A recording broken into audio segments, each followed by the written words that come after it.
Greetings from the infinite. We demand you release your suffering. What? No, we don't care if it's passed down from generation to generation. Oh my gosh, just kidding. Okay. What was I saying? Oh yeah. So... Greetings. Namaste.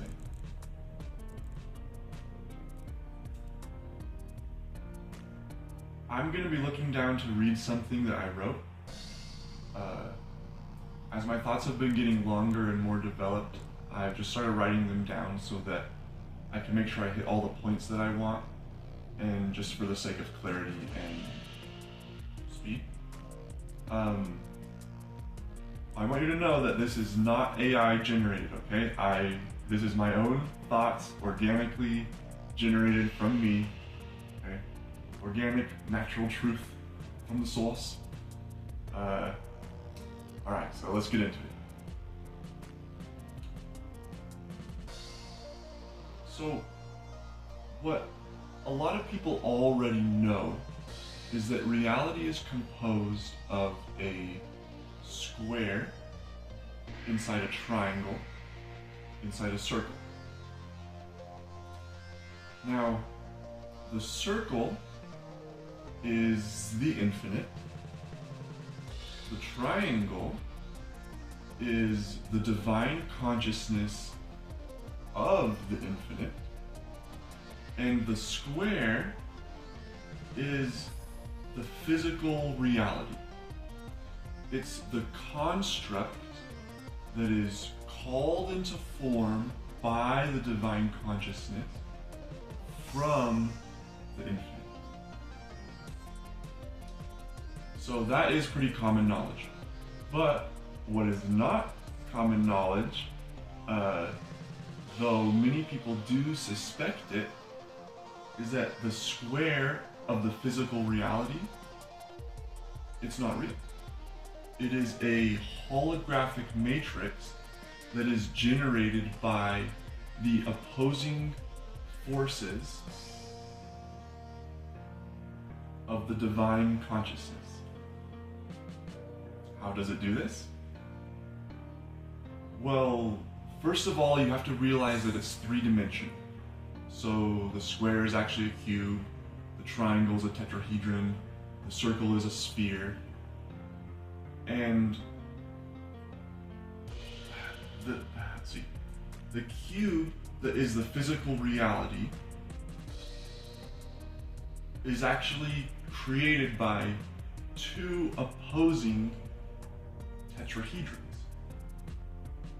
So there's actually two triangles. One is pointing up and one is pointing down. When they sink into each other, they create a three-dimensional cubic structure that would otherwise not exist. These two triangles are the masculine and feminine energetic qualities of the individual consciousness. I'm not talking about male and female. I'm talking about energetic spiritual qualities that are masculine and feminine, that are contained within each individualized consciousness. The masculine energetic quality is an expansive force, and the feminine energetic quality is a receptive force. The masculine energy expands, the feminine energy receives this expansion, and these two forces work together in synchronized opposition to create the necessary high and low pressure zones needed to spiral and stabilize this complex sacred geometrical structure that is the physical reality. These two forces control the infinite quantity and variation of relationship which are necessary to occur in order for the physical reality to unfold in a coherent and structured manner. If these two forces are not in equilibrium within the individualized consciousness, then this imbalance of the internal microcosm is going to disrupt the structure from forming correctly in the external microcosm of the physical reality. They will see and live the false limitation of sickness and disease rather than the infinite truth of health and wellness. And they will see and live the false limitation of scarcity and sadness rather than the infinite truth of abundance and bliss. There are two good metaphors that I can think of that expand on this. One of them is about our relationship with our parents. And the other one is about the relationship between the student and the teacher. So let's get into those. I need to get this.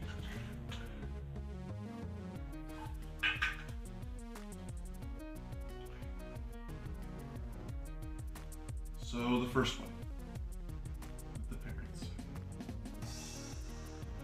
The individual's relationship with their mother and father in the physical dimension is an external macrocosmic mirror of the state of that individual's internal microcosmic relationship to their own masculine and feminine spiritual qualities.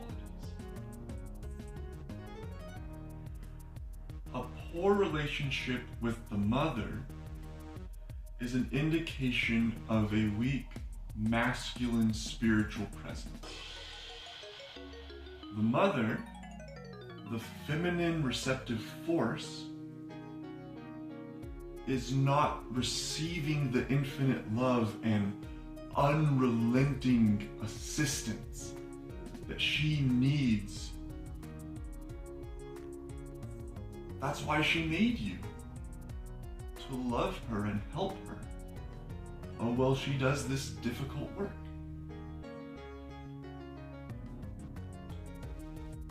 After all, since it's just you, this lack of love being expanded to your mother from you is the macrocosmic mirror of the microcosmic state of you not giving yourself the infinite love and unrelenting assistance that you need to do this difficult work. Thus, a weak masculine spiritual presence will manifest as suffering and disease because the structure is not receiving the love and support that is required for it to continue existing.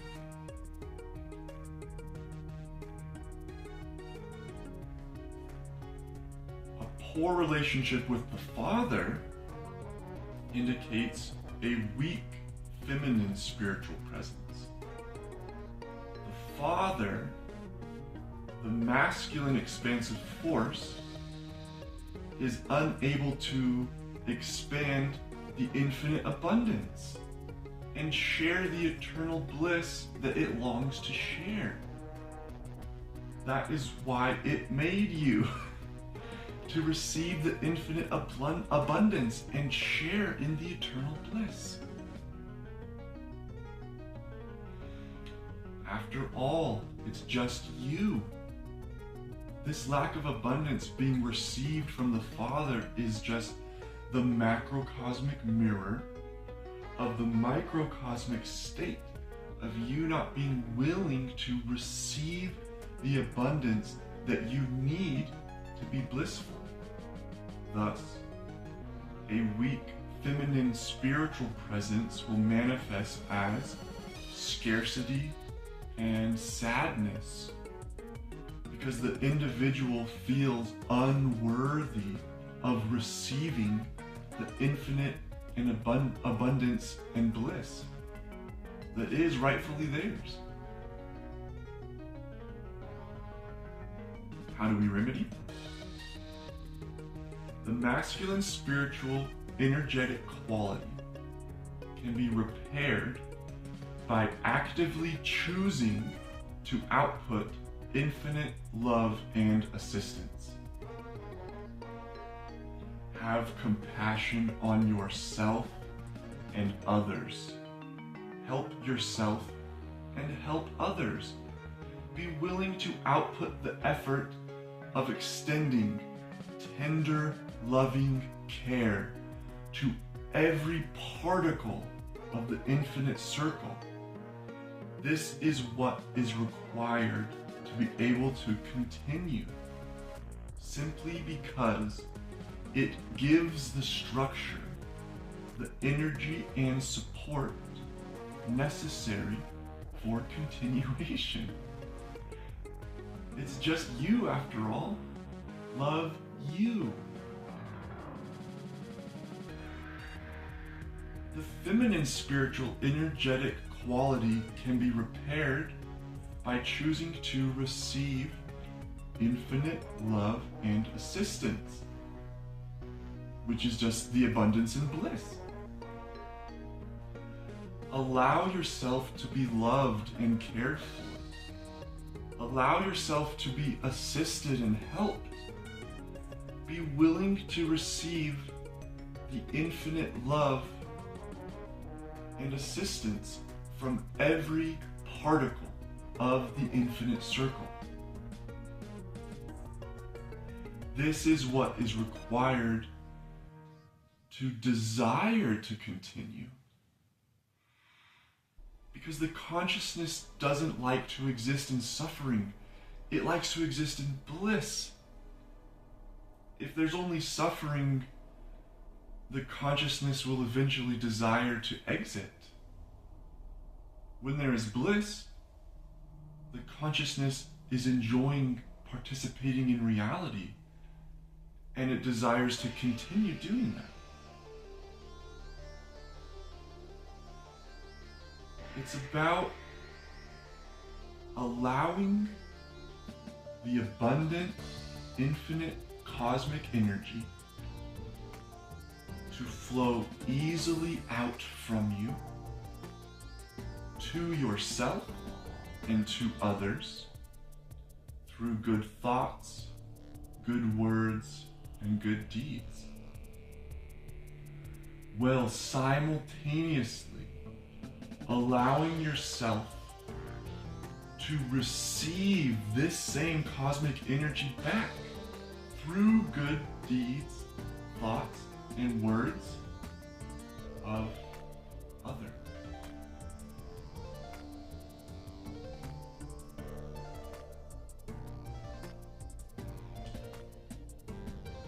Now, for the relationship between the student and the teacher. The relationship between the student and the teacher is another indicator of the state of our relationship with our own masculine and feminine spiritual qualities. The student is the feminine receptive force. The teacher is the masculine expansive force. The individual must be able to be both.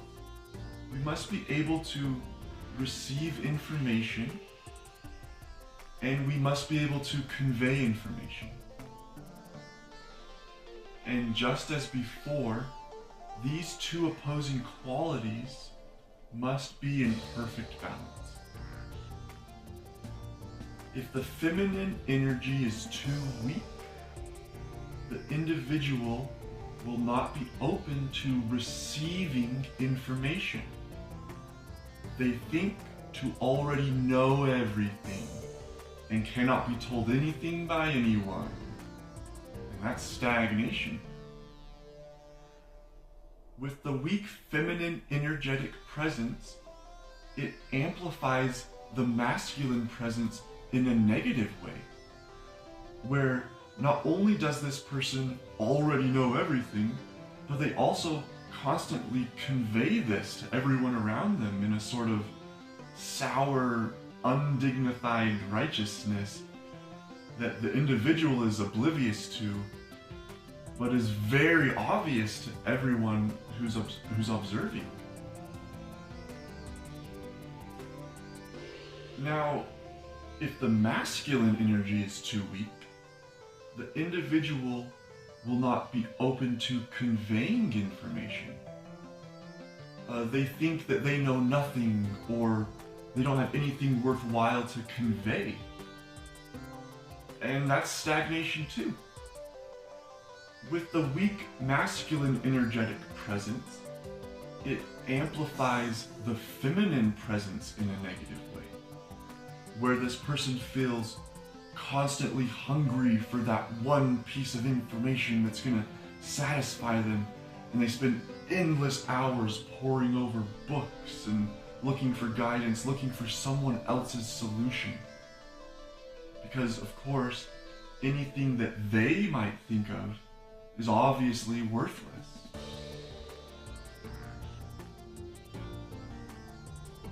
What's the remedy? The point is to always be open to being the student and the teacher. Because it is what life will require from you in every instance. The importance here lies in the purpose behind transferring information in the first place. Why do we even care about information transmission between the individualized consciousnesses?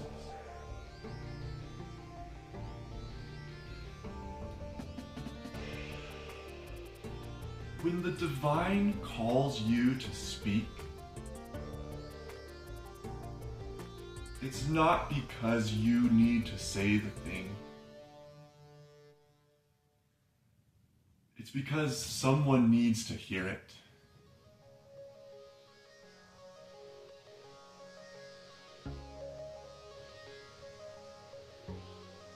And if the feminine energy is too weak, then the word will not be heard, it will not be received. And if the masculine energy is too weak, the word will not even be said in the first place.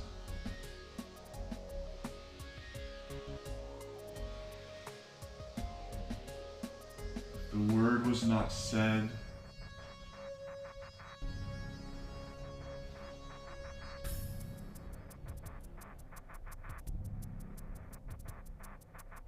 if the word was said, but not heard, or not even said in the first place, then that whom did not hear it will suffer for lack of it. And those who did not say it will suffer through the observance of the suffering which has resulted from their own negligence.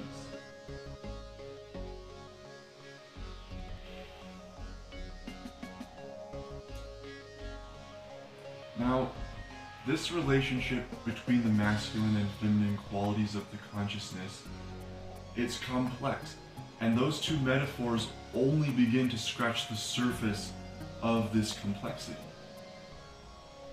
I suppose, though, there is a common theme that we would discover in all these processes, and that's that the individualized divine consciousness is moving from a state of incoherence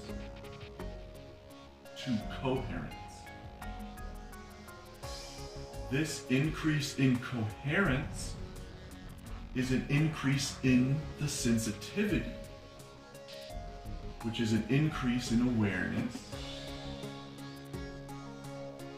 which is an increase in consciousness, which allows for an increase in control.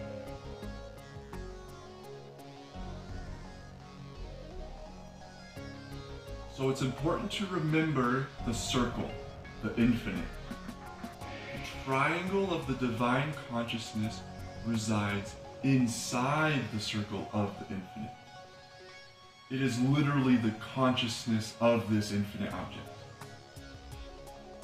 which it inhabits and is conscious of. This means that dimensions of suffering will always exist, as is their rightful place within the infinite. However, the divine consciousness of the infinite chooses which part of the infinite to be conscious of at any given moment. It's not conscious of the whole thing all the time. Are you aware of everything all the time? Do you know everything all the time? No. Just one moment at a time.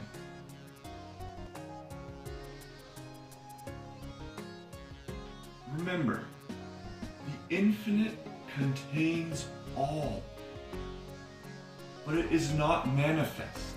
It exists as potential.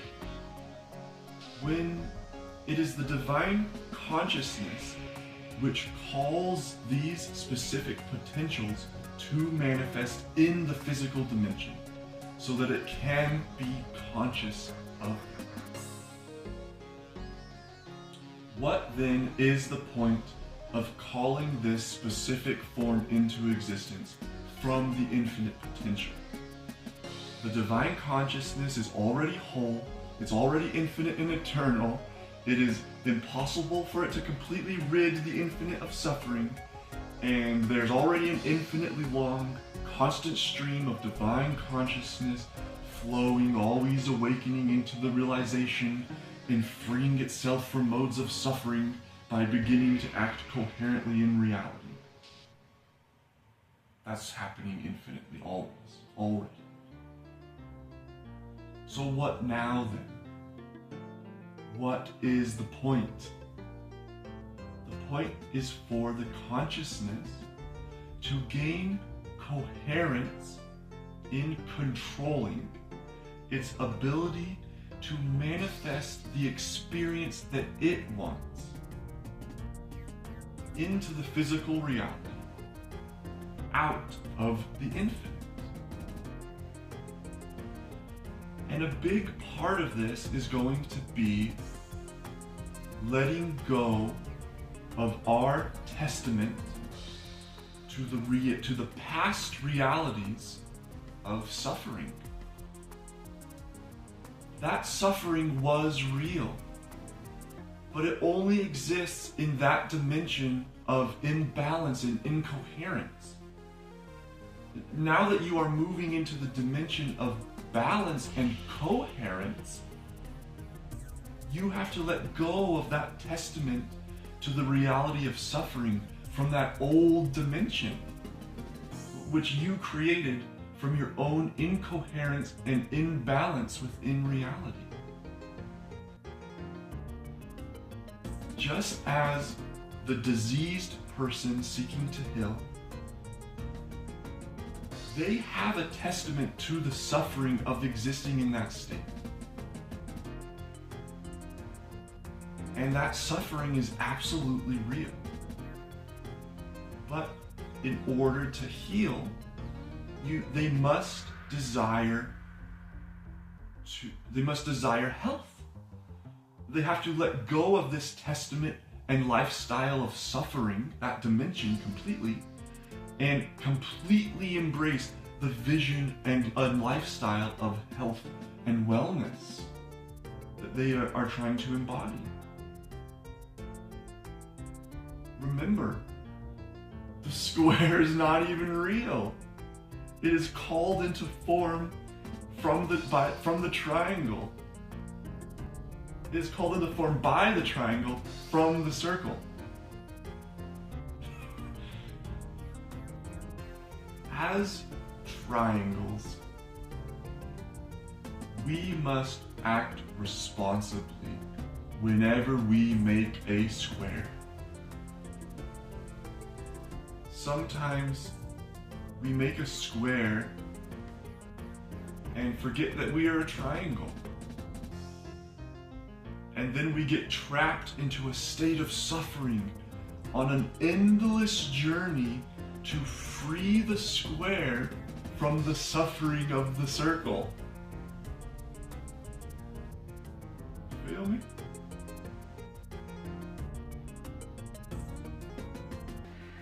I'm not saying it's bad to clear suffering. By all means, clear all the suffering you can observe in yourself, in your family, in your friends. Absolutely. Clear it, heal it. Yes, that's the way. Just don't use your triangle to make a square of suffering. Act coherently in reality. Use your square, use your triangle to create a square of abundance and bliss.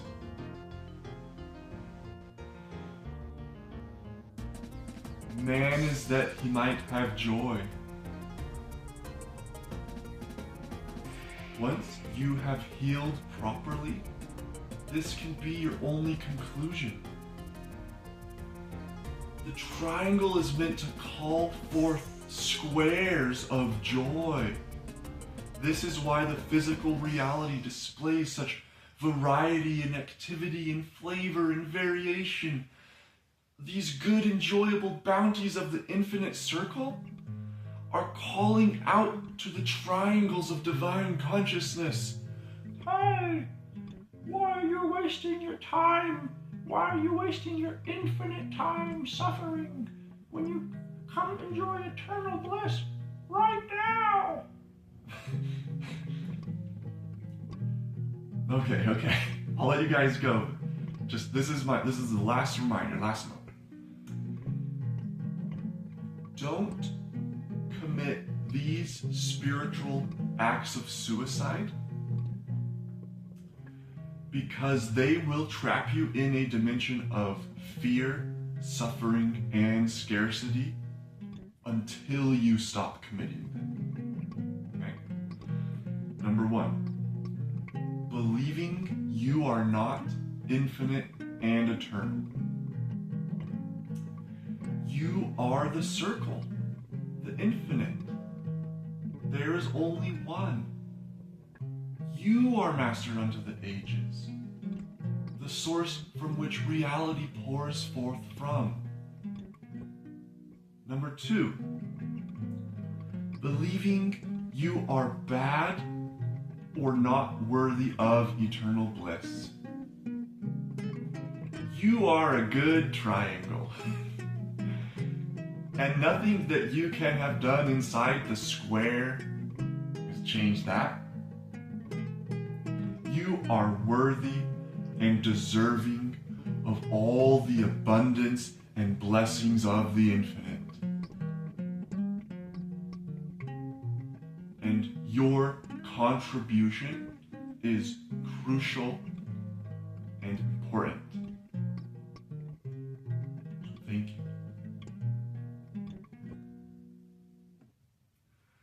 Number three, believing there is someone out there doing evil things.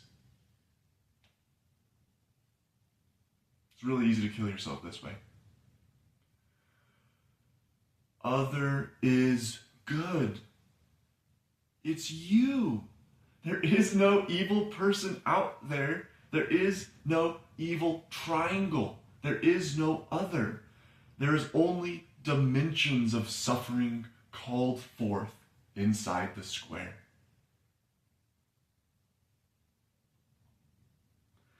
Release this ancient dimension of torment.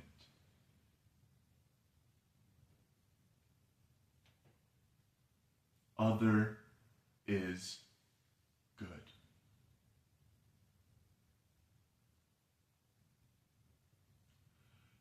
First, love yourself correctly to shift the inner microcosm. Then, look outwards into the world and bear testament to the truth of the love unfolding into the macrocosm of your physical reality. There are no dark shadows in the mind of God. Come home. Come home.